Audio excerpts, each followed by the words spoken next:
오늘은 아주 특별한 날입니다. 저희들이 그동안 기도하고 어버이 주일을 준비하면서 아버지 품으로라고 하는 주제로 아버지의 마음을, 우리 부모님의 마음을 어떻게 좀 표현해 볼까, 그런 고민 끝에 이런 조그마한 영상을 만들었습니다. 제가 성도들의 가정을 가정마다 신방하면서 참 많이 듣고 또 참 많이 제 마음에 기도의 제목으로 남아있는 것은 자녀들을 향한 부모님들의 그 애절한, 그 애틋한 마음입니다.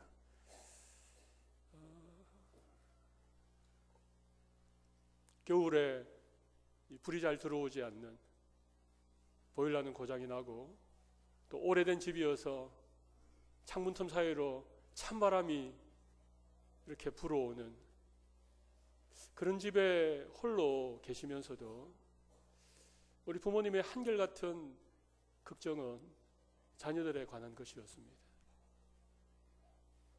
그래서 아이들이 객지에 나가서 고생이나 하지 않을까. 우리 첫째 아들은 사업을 하고 있는데 이 사업이 잘 안 되어서 참 늘 새벽마다 기도한다, 이런 얘기도 하시고, 우리 둘째 아들은 나이가 많은데 아직 결혼을 못해서 늘 새벽마다 기도하는 그런 얘기를 하는 부모님들을 저는 참 많이 만났습니다. 근데 그보다도 더 제 마음을 아프게 했던 것은 아이들이 어렸을 때에 초등학교 다니고 중학교 다니고 그럴 때에 교회를 그렇게 열심히 다니고 그렇게 교회 가는 것을 좋아했는데 언제부터인지 이렇게 교회를 떠나고 또 객지에서 바쁘게 살아가다 보니까 뭐 주중이건 주말이든 주일이든 정말 너무 바쁘게 살다 보니까 잠시 아버지 품을 떠나 있는 그 자식 걱정에 한숨 쉬고 눈물 짓던 부모님들의 그 마음을 제가 신방을 통해서 제가 느끼면서 우리 5월 이 좋은 가정의 달인 이 계절에, 특별히 어버이 주일에 우리 자녀들이 평생을 나를 위하여 헌신하고 수고해 주신 부모님을 위한 최고의 선물이 무엇일까 생각하다가, 그래 다른 것보다는 오늘 부모님의 손을 잡고 교회에 한번 나와주는 것, 교회에 나와서 어렸을 때 부모님과 함께 신앙생활하고 함께 교회에서 은혜 받았던 그 시절로 돌아가서 우리 부모님의 손을 잡고 한번 예배 드리는 이것이 자녀들이 부모님에게 해줄 수 있는 최고의 선물이 아닐까, 그런 마음을 가지고 오늘 아버지의 품으로라고 하는 어버이 주일 이 일들을 계획을 하게 되었습니다.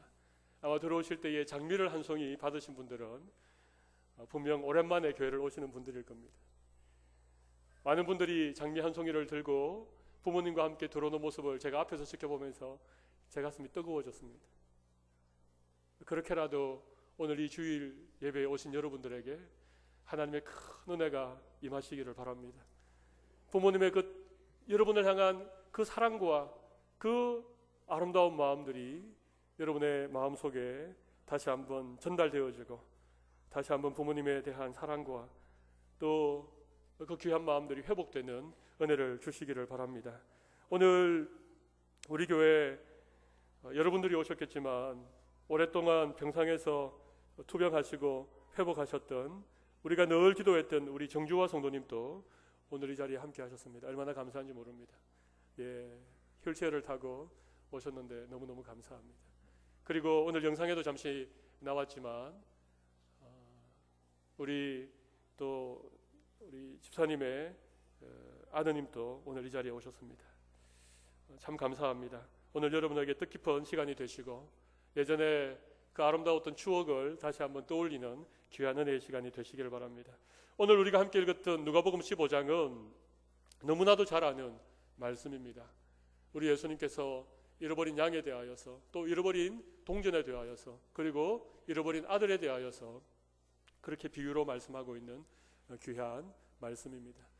여러분, 이 탕자의 비유로 알려져 있는 이 누가복음 15장 11절부터 또 마지막 절인 32절까지의 말씀은 사실은 설교자인 제가 여기의 내용을 설명을 하거나 덧붙이면 오히려 이 내용에 해가 될까봐, 이 예수님의 이 비유의 말씀에 누가 될까봐 제가 차마 이 말씀에 대하여서 뭐라고 여러분에게 설명을 덧붙이기가 어려울 정도로 이 말씀 속에 정말 진리가 담겨 있고, 특별히 그 우리 부모님에 대한 마음, 그리고 하나님 아버지에 대한 마음이 가장 잘 표현되어져 있는 말씀이 오늘 이 누가복음 15장 탕자의 비유라고 말씀을 드릴 수 있습니다. 그래서 제가 이 말씀을 준비하면서 참 고민을 많이 했습니다. 예수님이 친히 하신 이 비유의 말씀을 입이 둔하고 혀가 짧은 제가 감히 어떻게 제대로 전달을 할 수 있을까? 그냥 여러 번 읽고 말까? 아니면 그냥 뭐 이 내용 그대로입니다, 그렇게 얘기를 하고 설교를 끝낼까? 그렇게 고민하다가 용기를 내어서 오늘 이 말씀을 좀 간략하지만 여러분에게 전하기를 원합니다. 이미 잘 아는 내용이지 않습니까? 어렸을 때부터 들었던 내용입니다. 어느 집에 아들이 있었는데 특별히 둘째가 아버지의 유산을 달라고 떼를 써서, 여러분 유산이라고 하는 것은 부모님이 돌아가셔야 상속되는 것 아닙니까? 그런데 버젓이 부모님이 살아 계심에도 불구하고 이 둘째 아들이 부모의 유산을 다 받아가지고, 그리고 오늘 본문 13절에 보면 그 후 얼마 되지 않아, 그 후 며칠이 안 돼요. 상속을 받자마자 그것을 다 돈으로 바꾸고 재산으로 바꾸어서 그것을 가지고 먼 타국으로 떠나간 것입니다. 부모님의 품을 떠나간 것이죠. 더 이상 부모님의 간섭을 받기 싫은 것입니다. 그래서 그곳에 가서 오늘 본문 13절에 보면 먼 나라에 가 거기서 허랑방탕하여 그 재산을 다 낭비했다는 것입니다. 이 둘째 아들이 유산을 받아가지고 그것을 돈으로 바꾸어서 먼 나라에 가서 허랑방탕한 삶을 살다가 재물을 다 낭비했다는 것입니다. 땀 흘려 일하면서 얻은 재물이 아닌 것은 이렇게 쉽게 없어지는 것입니다. 많은 재산을 상속받았지만 그것을 허랑방탕하게 다 흡입하고, 더군다나 그 나라에 흉년이 들어서 궁핍하게 된 것입니다. 그래서 어떻게 되었습니까?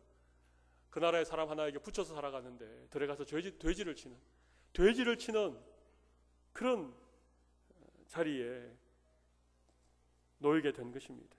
여러분, 유대인들에게 돼지는 부정한 동물입니다. 그래서 유대인들은 돼지를 치지 않습니다. 아마 이 둘째 아들도 유대인이었던 것 같습니다. 그런데 그가 모든 재물을 다 흡입하고 너무 궁핍하여져서 어쩔 수 없어서 돼지를 치게 되었다는 것입니다. 돼지를 쳤다는 말은 가장 비참한, 정말 목숨을 연명하는 수준 정도의 그런 고난을 받게 되었다는 것입니다. 너무 배가 줄이고 너무 먹을 것이 없어서 돼지가 먹는 쥐염 열매로 배를 채우고자 하였지만 그것조차도 많이 먹을 수 없는 그런 딱한 처지에 놓이게 되었습니다. 그러다가 이 아들이 생각해낸 게 무엇입니까? 아버지의 집을 생각한 것입니다. 아버지의 집에는 양식이 풍족한 품꾼이 얼마나 많은가. 나는 여기서 줄을 죽는구나. 그러면서 내가 일어나 아버지께로 돌아가야 되겠다. 하늘과 아버지께 죄를 얻어사오니 나를 아들이 아닌 품꾼의 하나로 써달라고 그렇게 마음을 결심하고 아버지께로 돌아오게 되어졌습니다. 그것이 바로 20절까지의 말씀의 내용을 제가 요약해 드린 것입니다. 20절 말씀 보십시오. 이에 일어나서 아버지께로 돌아가니라. 이제 둘째 아들이 아버지께로 돌아오는 거죠. 여러분, 그런데 여러분, 아버지의 유산을 다 받아가지고 그것을 돈으로 바꾸어서 먼 나라에 가서 허랑방탕, 그 형이 그 둘째의 허랑방탕했던 상황을 어떻게 얘기하고 있는가 하면 아버지의 재산을 창기와 함께 다 써버린 둘째 아들. 그러니까 이 허랑방탕이라고 하는 이 단어 속에 그런 내용이 다 포함되어 있는 것입니다. 흥청망청. 그 둘째 아들의 소행을 누구보다도 잘 알고 있었을 이 아버지, 정말 괘씸하기도 하고 정말 부모의 마음을 그렇게도 몰라주고 부모에게 걱정이 되고 속을 썩이고 그렇게 부모에게 아픔이 되었던 이 둘째 아들에 대한 여러분, 이 아버지의 마음이 오늘 본문 20절부터 하나하나 소개되어지고 있습니다. 특별히 세 가지로 소개되어지고 있습니다. 첫 번째, 아버지의 마음은 측은히 여기는 마음이었다는 것입니다. 그런 아들을 측은히 여기는 마음. 그리고 두 번째, 아버지의 마음은 제일 좋은 것을 주고 싶어하는 마음이 있습니다. 그리고 세 번째 아버지의 마음은 돌아온 아들로 인하여서 기뻐하고 즐거워하고 마치 세상을 다 얻은 것 마냥 그렇게 기뻐하는 아버지의 마음이 오늘 본문에서 소개되어지고 있습니다. 여러분, 우리의 부모님은 비록 아버지의 품을 떠나 허랑방탕하면서 아버지의 재산을 다 흡입하고 그렇게 아버지를 속썩이고 부모님의 근심 걱정이 되는 그런 자녀일지라도 그를 측은히 여기는 마음이 있다는 것입니다. 여러분, 오늘 본문 20절 말씀을 보십시오. 아직도 거리가 먼데 아버지가 그를 보고, 여러분 아직 거리가 멀었습니다. 그리고 아버지가 집으로 돌아오는 아들을 먼저 발견했다는 것은 어느 날 어쩌다가 집 밖에 서서 기다리다가 아들을 발견한 것은 아니었던 것 같습니다.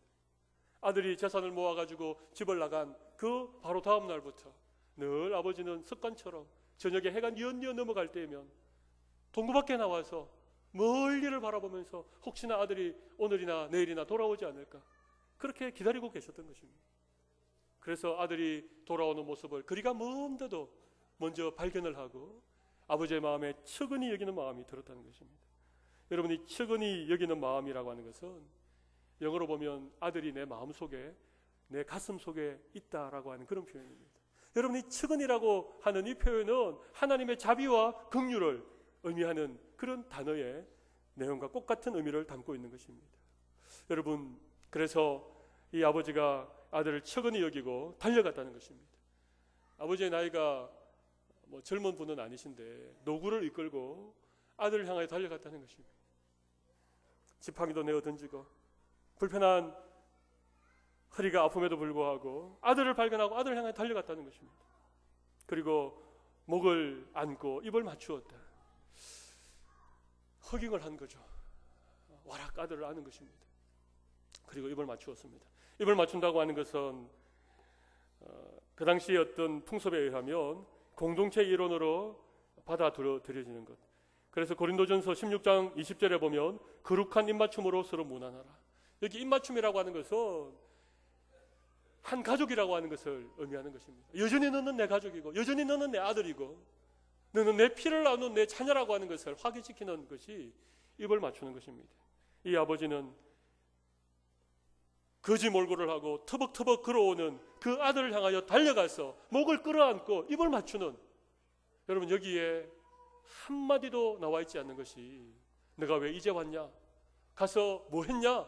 그 많던 재산 어디에다 낭비했냐? 이런 말 한마디도 없고 그냥 달려가서 목을 끌어안고 그냥 입을 맞추는 이 아버지의 측은히 여기는 마음 속에서 자녀를 향한 부모의 마음을 우리가 느낄 수 있는 것입니다. 여러분, 부모는 자식에 대하여 늘 이런 측은히 여기는 마음을 가지고 있는 것 같습니다. 항상 자녀를 사랑하고 용납하고, 저희 어머니가 자주 저에게 하셨던 말씀이 귀신은 속여도 엄마는 못 속인다, 늘 이렇게 말씀하셨습니다. 제가 한때 방황하던 시절 이렇게 빗나갔을 때가 있었습니다. 구체적으로는 묻지 마시기를 바랍니다. 그런데 어머니가 다 아신 것 같습니다. 이렇게 냄새도 나고 또 그런 걸 부모님이 모를 리가 없지 않습니까? 그런데 한 번도 저에게 그것을 가지고 나무라거나 그것을 가지고 저를 혼낸 적이 없습니다. 그렇지만 꼭 한마디 하십니다. 귀신은 속여도 엄마는 못 속인다. 그러시면서 아무 말씀도 안 하셨습니다. 그때는 제가 몰랐지만 바로 그것이 부모의 마음이었던 것 같습니다. 자식이 잘못하고 있는 것 알지만 그것을 꾸짖거나 그것 때문에 자녀를 책망하기보다는 내가 다 알고 있지만 너를 용납한다. 제가 진짜 한번 크게 사고를 친 적이 있습니다. 오늘 제가 이 얘기를 하고 앞으로 품천교회 목회를 할 수 있을는지 모르겠습니다만, 저희 아버님은 초등학교 교사셨고 교회 장로님이셨기 때문에 굉장히 엄하였습니다. 고등학교 3학년 때 시험을 치고 이 친구들과 막 휩쓸려서 저도 모르게 이렇게 아마 좀 심하게 다른 친구들과 싸움을 하고, 그게 좀 큰 싸움으로 번져가지고 제가 이제 그 파출소라고 하는 곳에 친구들과 함께 연행이 되어 갔던 적이 있었습니다. 참 부끄러운 일인데요. 그 순경이 다 부모님에게 전화를 하라는 것입니다. 근데 옆에 저랑 같이 갔던 친구들 전화를 합니다. 근데 저때 저는 전화를 못했습니다. 왜냐하면 아버지가 아는 날 저는 이제 살아서 아버지를 볼 수가 없기 때문에 끝까지 버티고 전화를 안 했는데 다른 친구들이 다 부모님이 와서 데려가더라고요. 그러니까 마지막까지 버티다가 어쩔 수 없어서 집으로 연락을 하고 아버님이 오셨습니다. 아마 아버님 평생에 자식 때문에 큰 상처를 받지 않았나 싶은데, 근데 아버님이 한마디도 안 하셨습니다. 그냥 저를 데리고 가더니 그 밤에 재우시고 그 다음날 저녁에 가족들을 다 불러 모으시고 가정 예배를 드리기 시작하는 것입니다. 찬송을 부르고 시편을 읽으시고 또 찬송을 부르고 또 잠언을 읽으시고 또 찬송을 부르고 또 성경을 읽으시고 그러면서 기도를 하시는데 이렇게 기도를 하시더라고요. 당신께서 자녀 교육을 제대로 못해서 하나님 앞에 이렇게 큰 죄를 지었노라고. 제 기억으로 한 2시간 정도 예배를 드렸던 것 같습니다. 그냥 아버지한테 신나게 혼나고 야단 맞고 끝냈으면 너무너무 좋았을 뻔했다는 생각이 계속 들었습니다. 2시간이 얼마나 길었던지, 그 2시간이 얼마나 저에게는 힘든 시간이었던지. 그렇게 예배를 끝내고는 그 다음에 아무 말씀도 하지 않으셨습니다. 제가 그 뒤로 살아가는 동안에 힘들고 어려운 일이 많이 있었지만 또 제가 계속 대학 들어가서도 그 방탕의 세월을 접지 않았기 때문에 한동안 친구들과 오히려 제약된 길로 가다가도 그 마지막 어떤 선, 정말 내가 마지막 넘어서는 되지 않는 그 마지막 선에 딱 멈춰서서 늘 저에게 생각났던 분은 아버님이셨습니다. 그 아버님 때문에 그 선을 넘지 않게 하셨던 그 하나님의 은혜를 지금도 저는 감사하게 생각하고 있습니다. 그게 부모님이라고 생각이 듭니다. 우리 부모님이 똑같은 마음으로 자녀들을 향하여 측은히 여기는 마음을 오늘도 가지고 있다고 생각합니다. 우리를 향하여 달려오시는, 우리의 목을 끌어안고 우리에게 입맞추는, 너는 여전히 내 아들이야, 너는 여전히 내 사랑하는 자녀라고 그렇게 우리에게 입맞추시는 그 아버지의 마음을 오늘 이 시간 우리가 다시 한번 기억해 볼 수 있으시면 좋겠다고 생각을 합니다.